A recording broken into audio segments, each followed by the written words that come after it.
অস্বীকার করতে পারবে না।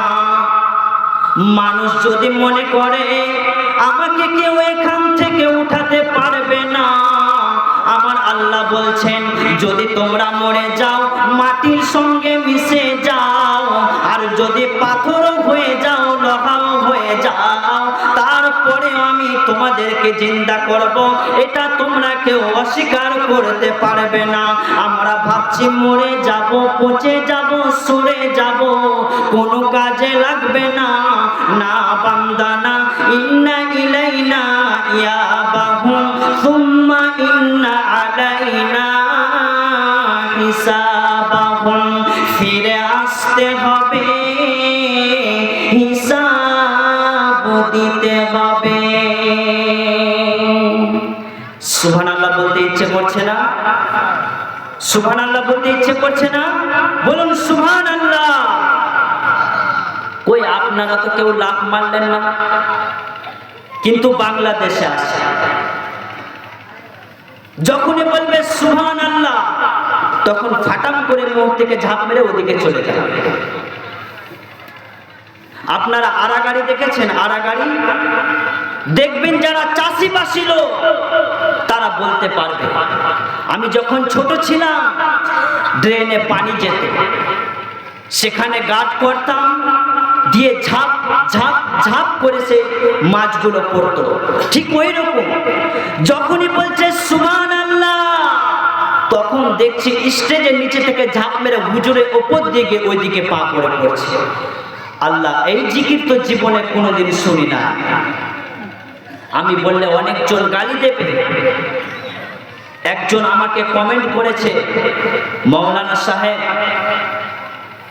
আপনি আর একটু ভালো করে পড়াশোনা করুন, আপনার এইসব সম্পর্কে কোনো জ্ঞান নেই। উনি খুব ভালো মানুষ। আমি তাকে বললাম, উনি যদি এতই ভালো হন তাহলে তো উনি বলতে পারতেন যে বাবা সুবহানাল্লাহ বললে লাফাতে নিচে লাফাবে, তার মেরে পাছাটা ফাটিয়ে দে। এখন যদি আমি বলি সুবহানাল্লাহ, আপনারা যদি লাফ মেরে আমার গায়ের উপরে পড়ে যান, আমি এক্ষুনি জলসার কমিটির লোককে বলবো সালাকে মার দে মেরে পাগলা খানায় দিয়া। জিকির ওইভাবে না। আনোয়ার সরকার বলে একজন বেরিয়েছে, হাতেতে হারমোনিয়াম, পেছনে লম্বা লম্বা চুল। উনি কি বলছে জানেন? কোরআন হাদিসে নাই লেখা নাই নামাজে কোরআনে, নামাজ কোরআন লেখার না, মুলবিদের বানান, নাউজুবিল্লাহ। শুধু তাই নয়, বলছে বাবা মুলবিরা জানে না গাঁজা খাওয়া হালাল, আল্লাহর সৃষ্টি গাছে, তাহলে হারাম কেন হবে? আমি বললাম দারুণ গান করছে। আর বাংলাদেশের লোকেরা বলছে ঠিক, হারামখোরগুলো সব জুটেছে ভালো, যেমনি রূহ তেমনি ফেরেশতা। আল্লাহকে পেতে হলে কি করতে হয়? আল্লাহর গুণের প্রয়োজন আছে, আল্লাহকে সেভাবে পাওয়া যায় না। আমাদের দেশে দেখবেন ভাইয়ের সম্পত্তি মেরে খাচ্ছে, আর বাংলাদেশে কোনো জায়গায় দেখবেন কালিয়া চকের বাজারে তসবিহ হাতে নিয়ে ঘুরছে, আর এদিকে ভাইয়ের সম্পত্তি মেরে খাচ্ছে। ওই তসবিহটা বাজারে করার জায়গা নয়, তসবিহটা মসজিদে করবে, কিন্তু সেখানে গিয়ে সুবহানাল্লাহ সুবহানাল্লাহ বলছে। আল্লাহকে ওইভাবে পাওয়া যায় না। আল্লাহকে কিভাবে পাবে? আল্লাহ তাআলা বলছে, আল্লাহকে আল্লাহ হতে গেলে প্রথম নাম্বার আল্লাহর গুণ, আল্লাহকে আলিম হতে হবে।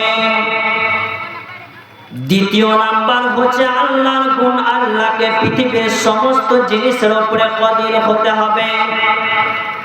নাম্বার 3 আল্লাহকে কদির হতে হবে। নাম্বার 4 আল্লাহকে আল্লাহ হতে গেলে গোলামের ডাকে ডাকে সাড়া দিতে হবে।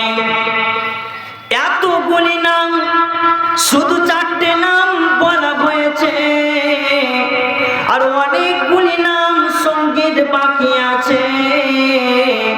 আমার আল্লাহ এই জন্য নিজের 99টি সিফতকে তুলে ধরেছে আসমাউল হুসনার ভেতরে। বন্ধুরে আমার, কেন সিফতগুলি আনা হলো পৃথিবীর বুকে।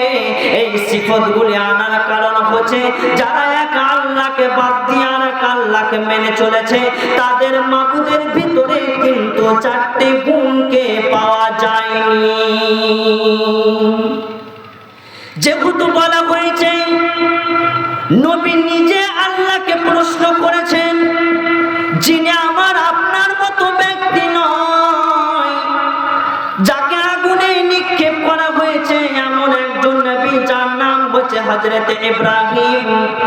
হযরত ইব্রাহিম আল্লাহকে প্রশ্ন করেছেন, আল্লাহ আপনার কুদরত কেমন দেখতে চাই। আল্লাহ বলছেন, রে ইব্রাহিম, আমি মৃত্যুকে জীবিত করতে পারি, এই কুদরত আমার আছে, তুই কি মনে করিস? হযরত ইব্রাহিম বলছেন, আল্লাহ সেটা আমার বিশ্বাস আছে, কিন্তু দিন একবার দেখতে চাইছে, যাতে করে আমার মাবুদের প্রকৃত পরিচয়টা আমি পেয়ে যাব। তার মানে আল্লাহ হতে গেলে পরিচয়ের প্রয়োজন আছে। অনেক ইহুদি নাসারা যারা আলেম ছিল, ইহুদি ছিল, তারা আল্লাহকে, তারা নবীজিকে প্রশ্ন করেছেন, ইয়া মুহাম্মদ, তুমি বলো তোমার আল্লাহর কুদরত কেমন, তুমি আল্লাহর কুদরত সম্পর্কে তুমি জানো কি? আল্লাহর নবী উত্তরে বললেন, ওয়া মা কদারুল্লাহ হাক্কা কদরিহি ওয়াল আরদু জামিআন কবদাতুহু ইয়াওমাল কিয়ামাতি ওয়াস সামাওয়াতু মাতবিয়াতুন। তার মানে আল্লাহ হতে গেলে কুদরত ওয়ালা হতে হবে। নাম্বার 2, আলিম হতে হবে। তার বান্দা